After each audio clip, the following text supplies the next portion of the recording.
There is a feeling many people carry quietly, rarely speaking about it, because it's hard to explain without sounding dramatic or uncertain. It's not panic. It's not fear. It's a subtle sense that something about the world no longer fits the story we've been told about it.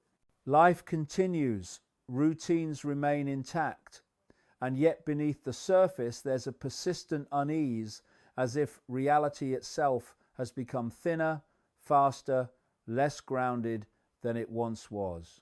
You can't always point to a single cause, but the feeling doesn't go away. And the longer it's ignored, the stronger it becomes.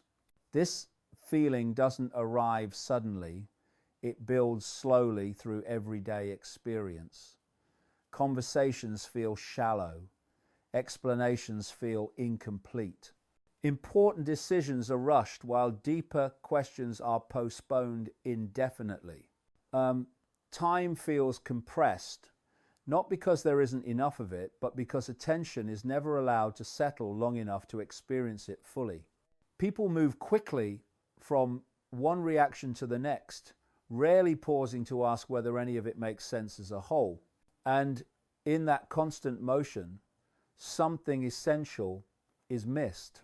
Many dismiss this sensation as stress or personal dissatisfaction, but stress has a cause and dissatisfaction has an object. This feeling is different. It's more like a recognition trying to surface a quiet awareness that the surface level explanations no longer explain very much. You can sense that what's presented as reality is incomplete, but you may not yet see what's missing. And because modern life rewards certainty and speed, there's little room to explore that gap honestly. What makes this feeling unsettling is that it doesn't demand attention loudly, it whispers. It shows up as a pause after the news ends, a moment of emptiness after scrolling endlessly, a sense that something important is being talked around but never addressed directly. Most people override it immediately by returning to distraction. Not because they're incapable of depth, but because depth has been crowded out by urgency. The world is structured to keep attention on the surface. Events, opinions, identities, conflicts, all designed to consume focus without encouraging reflection. When attention is fully occupied, awareness doesn't have space to form questions. And without questions, the deeper layers of reality remain untouched. That's how the surface becomes accepted as the whole. Yet the feeling persists. It appears in people from all walks of life, regardless of education, belief, or background, that universality matters. When a sensation is shared across cultures and generations, it points to something structural, not personal. It suggests that the discomfort is not inside individuals, but in the relationship between perception and reality itself. This chapter is not about telling you what that deeper layer is. It's about acknowledging the recognition that something exists beneath the surface narrative. That acknowledgement alone is significant because most systems of control don't rely on people being unaware of facts. They rely on people being disconnected from their own perception. When perception dulls, people accept explanations that feel safe rather than true. The feeling you can't shake is awareness pressing against the limits imposed on it. It's the sense that reality is more complex, more layered, and more intentional than it appears. That everyday explanations are convenient but not complete. And that ignoring this intuition comes at a cost, not immediately, but gradually as life becomes more mechanical and less meaningful. Many people suppress this awareness because it threatens comfort. Questioning the nature of reality can feel destabilizing. It challenges assumptions that have been relied upon for years. It introduces uncertainty where certainty once lived. But discomfort is not danger. Often, it's a sign that perception is stretching beyond its old boundaries. If this resonates, it doesn't mean you've reached a conclusion. It means you've noticed a signal. Awareness doesn't begin with answers. It begins with honesty. The honesty to admit that the surface story no longer satisfies. The honesty to pause instead of rushing past the discomfort, and the honesty to stay with a question long enough for deeper understanding to emerge. This feeling is not something to fear or escape. It's an invitation, not to believe anything new, but to observe more carefully, to slow down enough to notice what has been overlooked. Because once this recognition begins, it rarely disappears completely. It waits. And when it's finally met with attention, it opens the door to layers of reality most people never stop long enough to see. That is where the journey truly begins. What most people experience as reality is not reality itself, but a surface presentation designed to hold attention without encouraging depth. The world you see each day, the headlines, arguments, identities, and distractions, operates like a stage set. It looks solid enough to accept without question, yet it exists primarily to keep awareness occupied at a level where nothing fundamental is challenged. This is not because people are incapable of understanding more, but because the structure of modern life rarely allows the stillness required to see beyond appearances. The surface world is loud by design. It demands reaction, opinion, alignment, and emotional investment. Every issue is framed as urgent, every moment presented as critical, yet very little is ever resolved.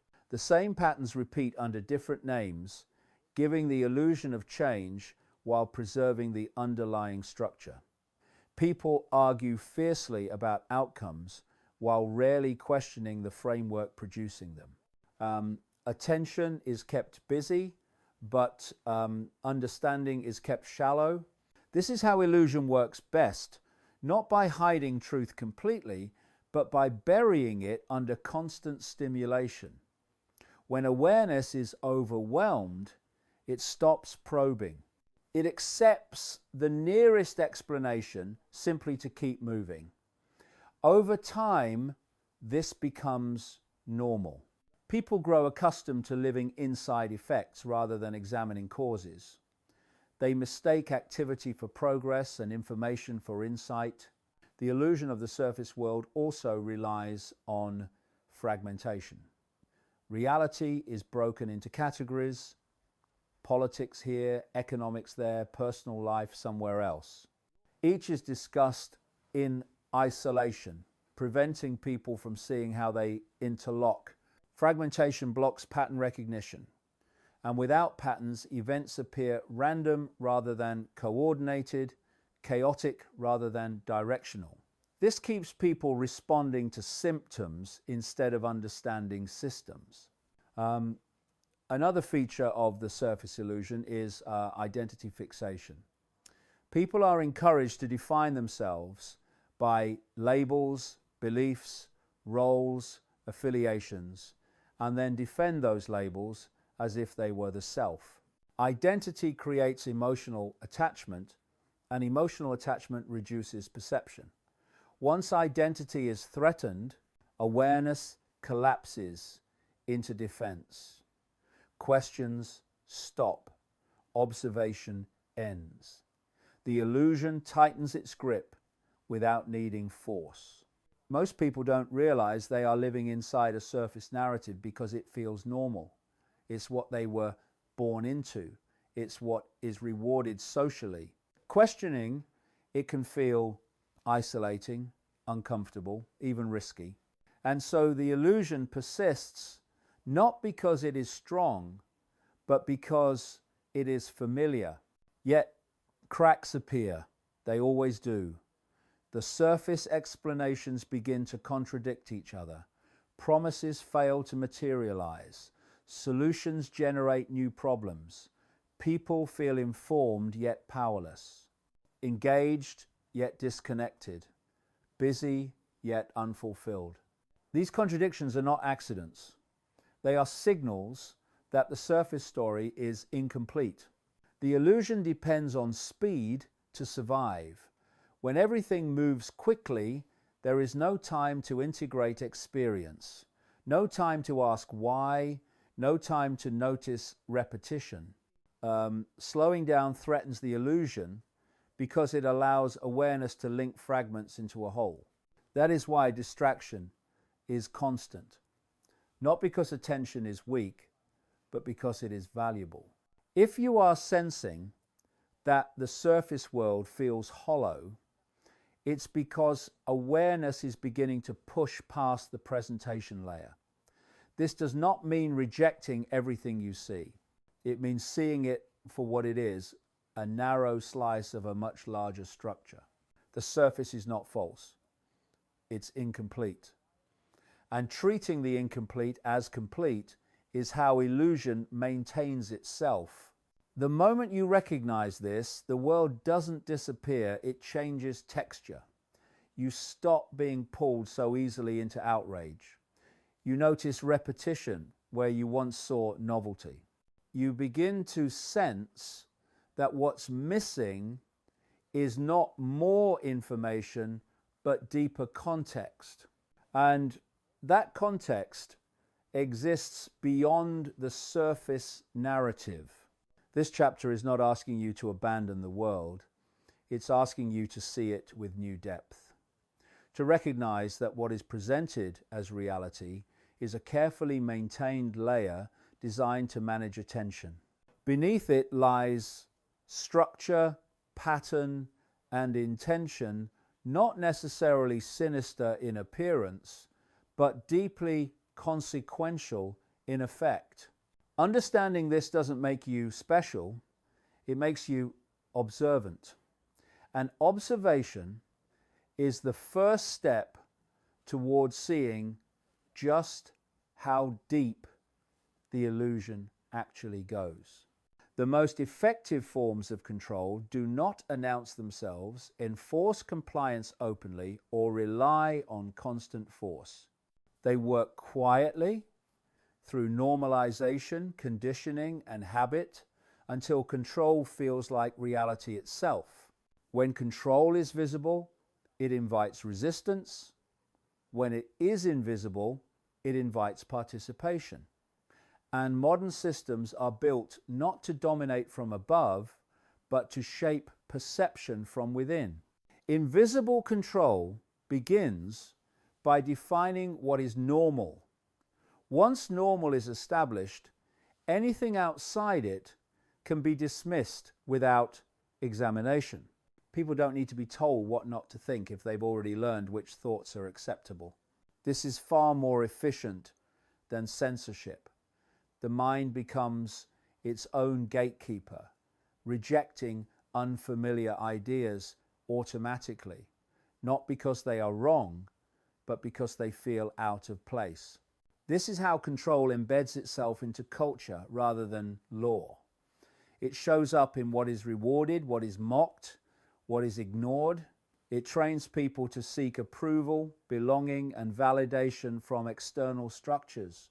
Once that dependency forms, behavior no longer needs to be enforced. People self-regulate in order to remain included. They adjust their language, suppress questions, and internalize limits without realizing they've done so. Invisible control also works by managing emotional states. Fear, outrage, anxiety, and urgency are constantly stimulated because emotionally charged minds are easier to steer. When emotions are heightened, perception narrows, reflection shuts down. People move into reaction mode, responding to triggers rather than observing patterns. In that state, they can be led anywhere, as long as the emotional narrative feels justified. Another key element is division. When people are divided into identities, groups, and opposing camps, attention is pulled horizontally rather than vertically. Energy is spent fighting each other instead of examining the structure they are all inside. Division feels active, even empowering, but it keeps awareness trapped at the surface. As long as people are busy arguing, the framework goes unquestioned. What makes this form of control so effective is that it doesn't feel imposed. It feels chosen. People believe they are forming independent opinions, making free decisions, and expressing individuality while operating inside boundaries they did not consciously select. The illusion of choice replaces the reality of freedom. And because the illusion feels empowering, it is fiercely defended. Invisible control thrives on repetition. The same ideas, assumptions, and narratives are repeated until they feel self-evident. Once something feels obvious, it stops being examined. This is why challenging foundational beliefs provokes such strong reactions. It's not the challenge itself that feels threatening, it's the destabilization of what has been accepted as unquestionable. Importantly, this kind of control does not require everyone to be convinced. It only requires enough people to participate unconsciously. Those who question are marginalized, ridiculed, or framed as irrelevant, not silenced outright. The system doesn't need to destroy dissent, it only needs to contain it. The most unsettling realization is that invisible control is not maintained by villains pulling levers in secret rooms. It is maintained by everyday participation, by habits, by routines, by unquestioned assumptions, by attention directed outward rather than inward. Control survives because people are taught what to look at, not how to look. Yet this also reveals its weakness. Invisible control collapses when it is seen, not confronted violently, not overthrown dramatically, but recognized. Awareness disrupts the mechanism automatically. The moment you see how perception is shaped, you regain choice. You may still operate within systems, but you are no longer owned by them psychologically. This chapter is not about paranoia or blame. It is about mechanics. Control that depends on invisibility cannot survive observation. And observation does not require rebellion, only honesty. Honesty about how often perception is guided, emotions are triggered, and attention is pulled without consent. If this resonates, it's because awareness has begun to notice the frame, not just the picture inside it. And once the frame is seen, it can never fully disappear again. The illusion may persist, but its power weakens. You move from reaction to observation, from participation to discernment. And that shift prepares you for the next layer, because once invisible control is recognized, a deeper question arises: what is it that has been ignored entirely in our understanding of reality? That is where the narrative goes next. At the deepest level, the reason so much about reality feels incomplete is because the most important element has been removed from the conversation altogether: consciousness. Modern explanations describe the world almost entirely in terms of matter, systems, behavior, and mechanics, while treating consciousness as a side effect, something that emerges from the brain, rather than something fundamental in its own right. This single assumption quietly shapes everything else. And once accepted, it limits how far questioning is allowed to go. When consciousness is treated as secondary, humans are reduced to biological machines reacting to external forces. Thoughts become chemical events, emotions become neurological glitches. Awareness becomes an accident. And if that is true, then meaning, intuition, inner knowing, and perception itself lose authority. Control becomes easier because beings who see themselves as products of forces beyond their control will look outward for direction rather than inward for understanding. Yet no one has ever experienced reality outside of consciousness. Every sight, sound, thought, memory, and sensation appears within awareness. You don't experience the world directly. You experience your perception of it. This is not philosophy. It is direct observation. Remove awareness, and the world you know disappears instantly. Still, we are encouraged to believe that consciousness is incidental rather than central. That belief keeps attention focused outward, away from the one place where perception could truly expand. This is why surface explanations always feel insufficient. You can explain events endlessly, analyze systems, debate causes, and still feel that something essential is missing. That missing element is the experiencer. Without acknowledging consciousness as fundamental, explanations describe behavior without understanding being. They describe movement without meaning. The moment consciousness is brought back into the picture, everything changes. Reality stops being a collection of random events and begins to look like a layered experience filtered through perception. Control is no longer only about external systems, it becomes about shaping how consciousness interprets reality. This is why perception, attention, and emotional states are so heavily managed. Whoever influences consciousness influences reality as it is experienced. This does not require mystical belief. It requires honesty. You already know that your experience of the world changes depending on your state of awareness. Fear contracts reality. Calm expands it. Distraction flattens meaning. Presence deepens it. These shifts do not change the external world, they change how reality is perceived. And perception determines experience. The exclusion of consciousness from mainstream explanations is not accidental. A population that understands its own awareness is difficult to manipulate. People who recognize that reality is filtered through perception stop accepting appearances at face value. They question narratives more deeply. They become less reactive and more discerning. And that threatens systems built on emotional manipulation and surface engagement.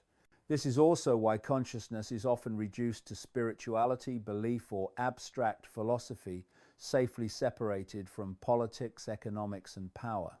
As long as consciousness is treated as irrelevant to real life, it remains harmless. But once it is understood as central to experience, everything else must be reconsidered. Most people are not resistant to this idea because it is false.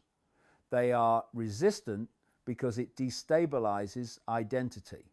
If consciousness is fundamental, then you are not merely a role, a label, or a reaction pattern. You are the awareness observing those things. That realization loosens the grip of fear, comparison, and control.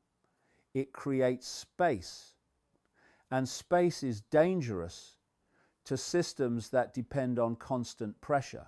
This chapter is not asking you to adopt a belief about consciousness.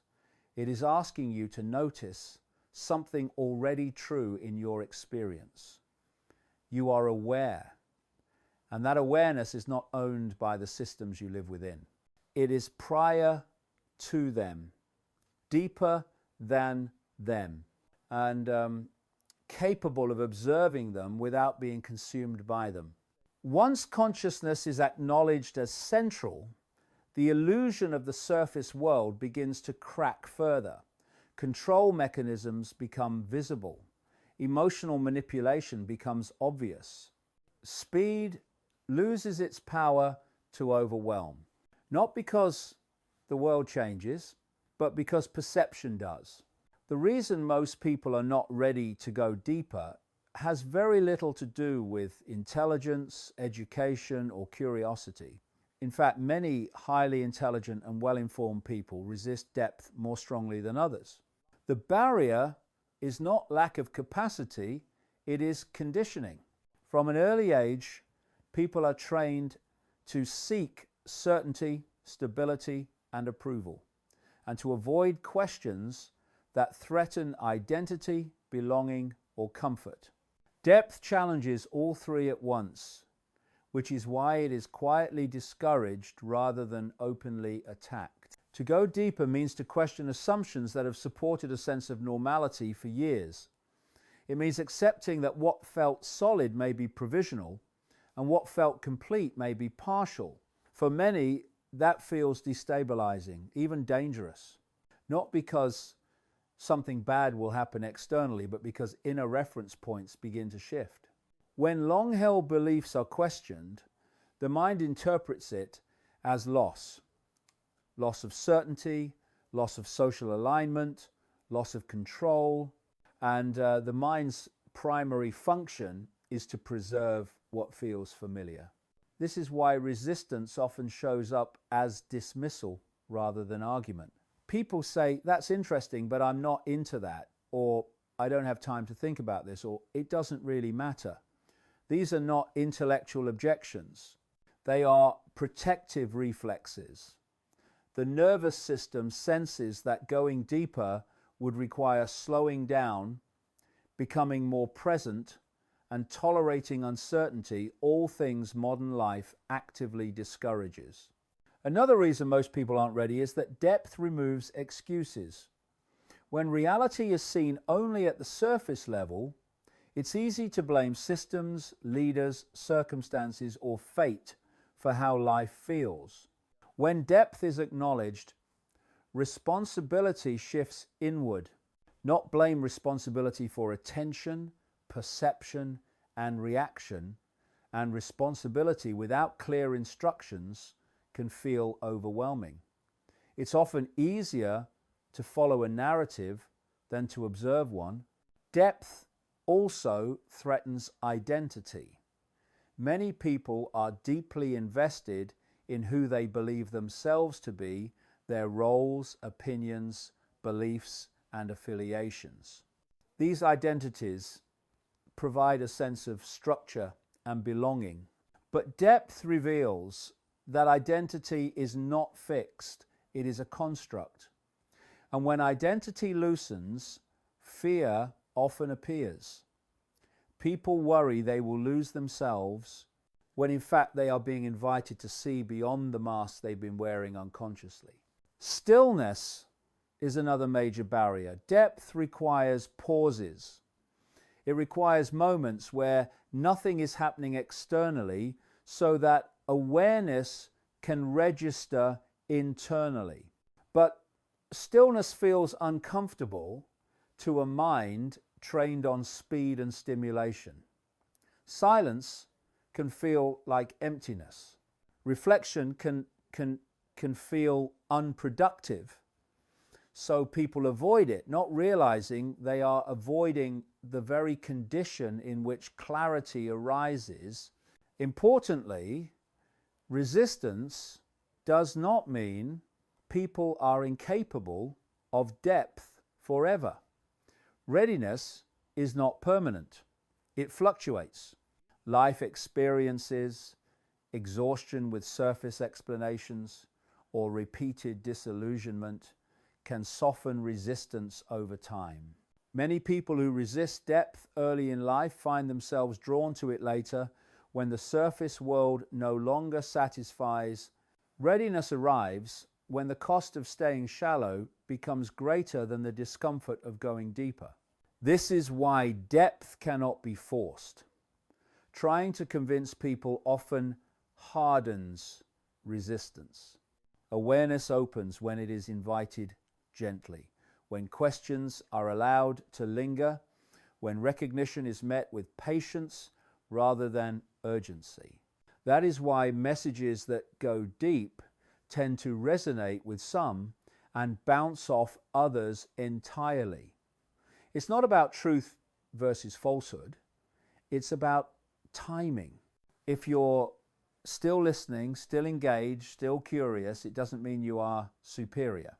It means you are ready to tolerate uncertainty, ready to question without immediate answers, ready to sit with discomfort without fleeing. That readiness is rare, not because it's special, but because it requires slowing down in a world that never stops accelerating. This chapter is not meant to separate people into categories. It's meant to explain why depth feels isolating at first. When you begin to see beyond the surface, you may notice others seem uninterested, distracted, or even resistant. That can feel lonely, but it's not rejection. It's difference in readiness. You also begin to notice how often you once outsourced authority to systems, narratives, experts, or consensus. Seeing it does not mean rejecting all authority, but it means no longer surrendering perception. You evaluate information instead of absorbing it. You trust your capacity to observe without rushing to judgment. Inner reference replaces external validation. One of the most important shifts is that fear loses its central role. Fear may still appear, it is part of being human, but it no longer defines your orientation to reality. You recognize fear as a signal rather than a truth. And because fear thrives on imagination projected into the future, presence weakens it naturally. This does not make life risk-free. It makes it navigable. Nothing about this requires withdrawal from society. You still work, relate, participate, and decide. But you do so from awareness rather than compulsion. You are in the world, but not consumed by it. The difference is subtle from the outside and unmistakable from within. This is why going deeper is irreversible. Once awareness has seen the structure beneath the surface, it cannot unsee it. You may forget temporarily, you may get distracted, you may slip back into reaction at times, but the recognition remains available. It waits patiently beneath the noise.